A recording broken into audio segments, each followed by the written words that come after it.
میں نے اپنی جو گیند ہے اس وقت زرداری صاحب کی کورٹ میں ڈال دی ہے، وہ جو جہاں چاہیں اس کو استعمال کریں۔ لہٰذا زرداری صاحب جو ہیں وہ اگرچہ بیمار ہیں لیکن وہ آپ کو پتہ ہے یہ کھیلتے بہت اچھا ہیں، کم از کم نمبر گیمز میں وہ بہت اچھے ہیں۔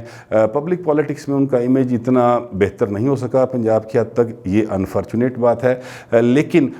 جو نمبر گیمز ہیں اس میں آصف زرداری صاحب کا کوئی جوڑ نہیں ہے۔ یہ کام انہوں نے پہلے بھی کیا، بلوچستان میں ان کی ایک سیٹ نہیں تھی لیکن انہوں نے حکومت تبدیل کروا دی تھی۔ تو اس طرح سے آصف زرداری صاحب کا ایک ٹریک ریکارڈ موجود ہے۔ تو اب آصف زرداری صاحب اس کام کے لیے آگے بڑھے۔ میں تھوڑا سا آپ کو یہ نمبرز بتا دوں قومی اسمبلی میں کیا ہیں۔ پی ٹی آئی کے پاس 156 نشستیں ہیں ذاتی ان کی اپنی،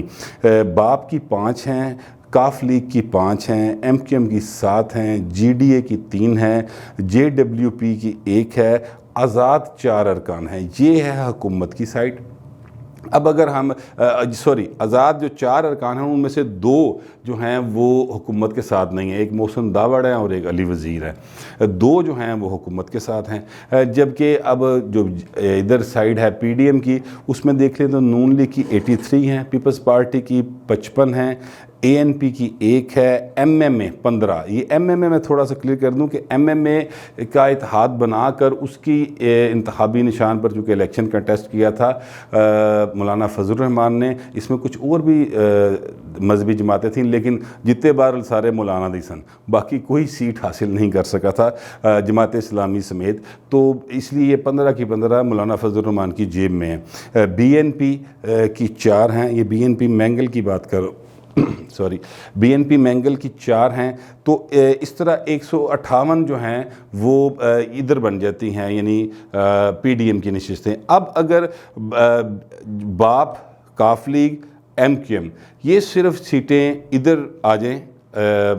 پی ڈی ایم کی طرف تو یہ نمبر جو ہے وہ بہت آسانی کے ساتھ بلکہ ایکسیڈ کر جاتا ہے۔ یہ 20 نشستیں بنتی ہیں، یہ 20 کی 20 نشستیں جو ہیں وہ اگر پی ڈی ایم کے ساتھ مل جائیں تو ان کی 178 نشستیں ہو جائیں گی، جبکہ قومی اسمبلی میں سادہ اکثریت کے لیے 172 درکار ہوتی ہیں۔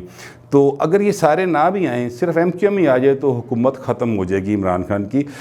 اب پہلی کوشش جو پی ڈی ایم کی ہے وہ ہے ان ہاؤس چینج لانا۔ اس کے لیے آصف زرداری صاحب نے اپنے گھوڑے دوڑا دیے ہیں اور وہ رابطے جو ہیں وہ بڑی تیزی کے ساتھ مختلف لوگوں کے ساتھ کرتے چلے جا رہے ہیں۔ اب یہ جو آپشن استعمال کرنے کی بات کی گئی ہے اور یہ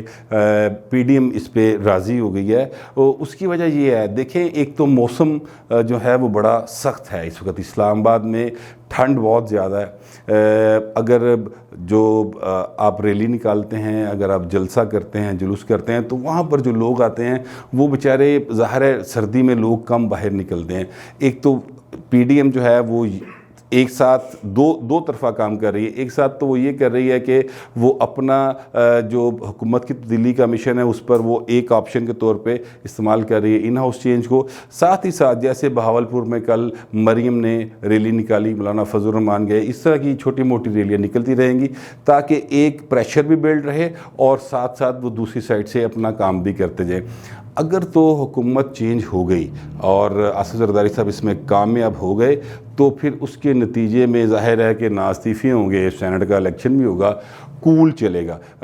ایک بات اور جو میرے علم میں آئی وہ یہ ہے کہ آصف زرداری صاحب بھی اس بات پر متفق ہو گئے ہیں کہ پارلیمنٹ برقرار رہے گی، یعنی قومی اسمبلی کے الیکشن نہیں ہوں گے، اسی اسمبلی کے اندر جو ہے وہ جو بھی آپ نے چونج کرنی ہے وہ کر لیں، لیکن نئے الیکشن جو ہیں وہ نہیں ہو سکیں گے۔ یہ ویسے پیپلز پارٹی کے اپنے بھی حق میں جاتا ہے، اس کی وجہ یہ ہے کہ پیپلز پارٹی ابھی کو اس بات کا پتہ ہے کہ اگر فوری الیکشن ہوا تو نون لیگ جو ہے وہ جھاڑو پھیل جائے گی، تو اس سے بہتر ہے کہ ابھی تھوڑا سا ٹائم ملے اور ہو سکتا ہے اس دوران پیپلز پارٹی کو کارکردگی دکھائے ایسی کہ اس کی پنجاب میں خاص طور پہ سینٹرل پنجاب میں کوئی ایسے جو انسانہ صورتحال بن جائے کہ وہ الیکشن تھوڑا سا جیت نہ سکے لیکن چلیں کہ 2 4 5 سیٹیں تو نکل آئیں نا، تو اس طرح کی صورتحال جو ہے وہ بن جائے۔ یہ اب تک کی ساری صورتحال تھی، تو میں نے سوچا کہ یہ صورتحال آپ کے ساتھ میں شیئر کر دوں، لیکن سیاست جو ہے وہ مستقل جاری رہنے والا عمل ہوتا ہے، اس میں کوئی چیز کبھی بھی حتمی نہیں ہوتی۔ اب تک کی جو میرے پاس اپڈیٹ تھی وہ میں نے آپ تک پہنچا دی، جیسے جیسے کوئی مزید اپڈیٹ آئے گی میں آپ کو اس بارے میں آگاہ کرتا رہوں گا۔ اب تک کے لیے اتنا ہی، ملتے ہیں اگلے ویلاگ میں۔